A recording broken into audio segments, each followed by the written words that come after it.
Selamat pagi, Jess. Ini komennya Pak Sugiono nih. Nah, ini penting banget nih. Ini ya, temanya adalah probiotik ya. Ini penting banget loh, karena ini berhubungan dengan kebutuhan usus untuk pencernaan dan penyerapan. Ini penting banget. Dan efeknya ke seluruh tubuh. Efeknya ke seluruh tubuh. Jadi, kenapa ini wajib? Jadi, ada suplemen yang wajib itu adalah probiotik sama MCT sama liposomal glutathione. Itu adalah suplemen wajib 3 serangkai. Liposomal glutathione bisa digantikan silimari. Liposomal glutathione juga bisa digantikan dengan propolis dan royal jelly. Probiotik, ya ini yang susah. Nah, ini yang saya bahas nih, sesuai dengan sama dengan komennya Pak Sugiono ini. MCT, nah saya masih belum menemukan yang lebih oke dari MCT kecuali lemak hewan, ya, lemak hewan, lemak kambing, lemak sapi, lemak babi, ini makanan-makanan yang bisa dimakan, lemak ayam, seperti contohnya kulit ayam. Nah, itu yang bisa menggantikan MCT. Nah, kamu kalau butuh suplemen ini, kamu lari ke Vira supaya kamu dapat linknya yang benar. Ini komennya Pak Sugiono nih. Pak Jess, saya sudah konsumsi racikan Makcin dan saya rasakan sudah ada khasiatnya. Wah, jos Pak. Ini racikan Makcin saya terakhir. Bening kan? No, bening. Dan ininya udah di bawah. Tuh, sasetnya udah di bawah. Karena apa? Ini udah diseduh paling banyak hari ini. Ada kurang lebih sekitar 10 kali seduhan dalam satu gelas ini. Hmm, gitu, Jess. Nah, khasiatnya jos, karena saya meminumnya dari tahun 2019 sampai hari ini. Dan membuat saya fit, sudah anti OBAT.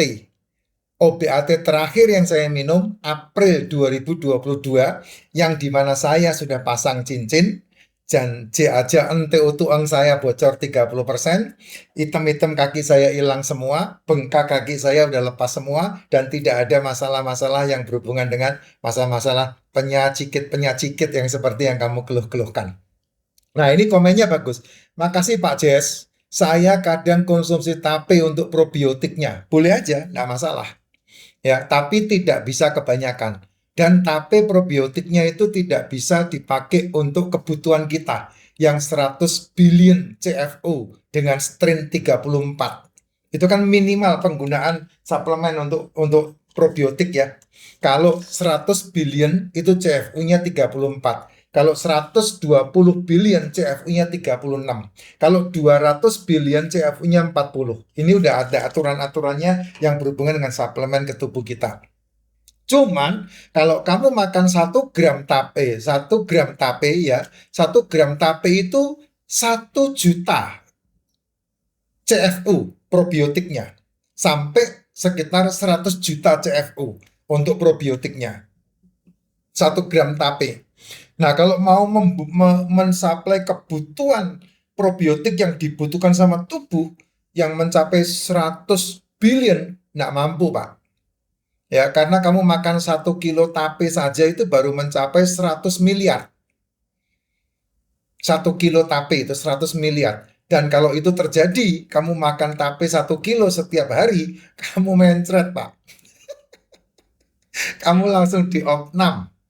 Kamu masuk rumah rumah ranjang termahal di muka bumi. Kenapa? Ya kamu pasti kena diabetes, gulamu naik.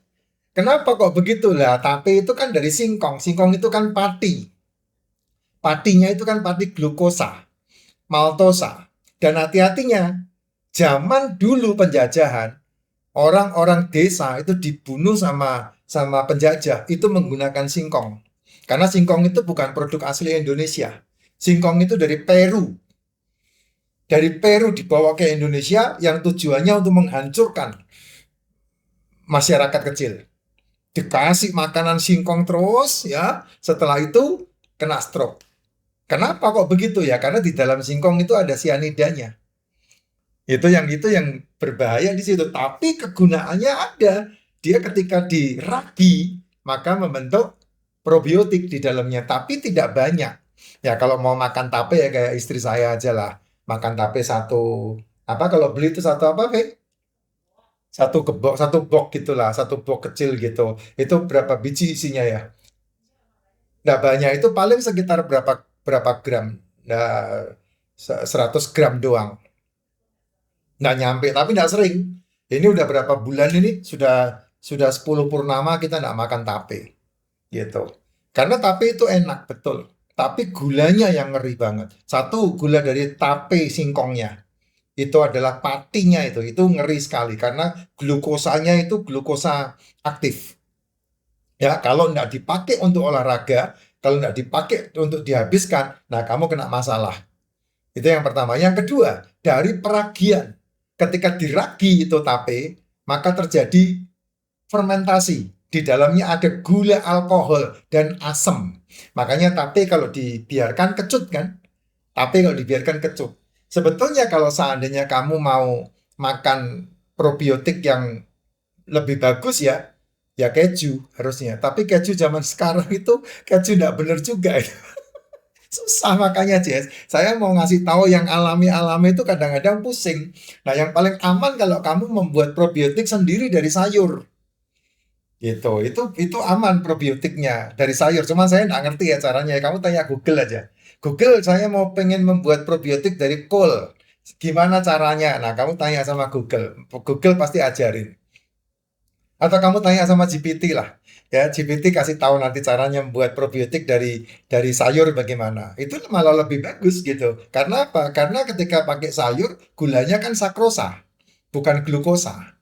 Unsur patinya tidak ada. Tetap unsur alkoholnya ada karena difermentasi. Pasti ada. Nah, tapi yang paling aman kalau saya sarankan ya beli yang sintetik seperti ini. Ya, ini yang paling aman. Karena apa? Ukurannya udah pasti. 200 billion, 200 billion CFU, strength-nya 40. 100 billion CFU, strength-nya 34. 120 billion CFU, strength-nya 36. Ini udah pasti gitu. Kalau saya seperti itu. Ya, kalau saya, tapi kalau Bapak mau tetap pakai yang alami seperti itu ya silakan, tapi saya pikir harus diwanti-wanti. Wanti-wanti warningnya adalah ke mulut. Ya, kalau sudah berani makan tape, contoh kamu beli tape 250 gram, ya, satu box begitu, 250 gram. Kamu habiskan sendiri. Pasti kan keliangan kayak mabuk begitu pasti.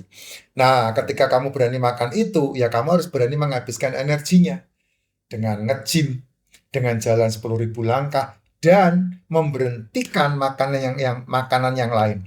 Nasi harus berhenti, tepung-tepungan, gorengan-gorengan harus berhenti. Terus kemudian kue-kuean harus berhenti, ya.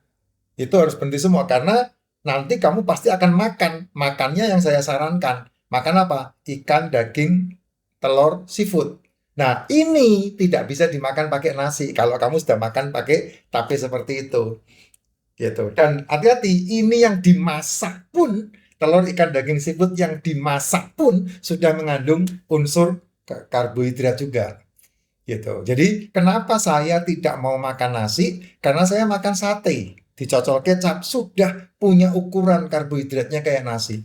Kenapa saya tidak makan nasi? Karena saya makannya tongseng. Karena tongseng itu sudah ada kandungan karbonya setara dengan nasi. Kenapa saya makan ikan bakar tidak pakai nasi? Karena di dalam ikan bakar itu sudah ada kandungan karbonya setara dengan nasi. Itu masalahnya. Sehingga saya setelah memberhentikan tidak makan tidak pakai nasi, badan saya lebih sehat daripada sebelum-sebelumnya. Dan itu yang membuat saya tahun 2022 stop OBAT. Apa OBAT-nya Pak? Banyak Pak. Pasti yang kena jantung pasti tahu.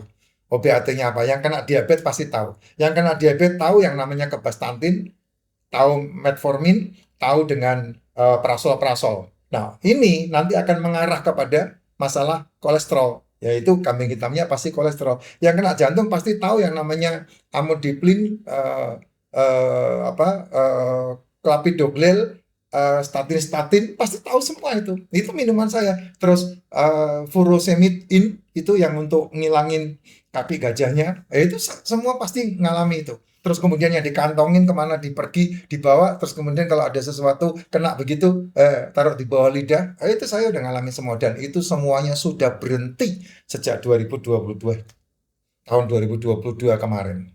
Sampai detik ini, berarti saya minum racikan macin, ini sudah tahun ke-8. 2019, 2020, 21, 22, 23, 24, 27, 28. 24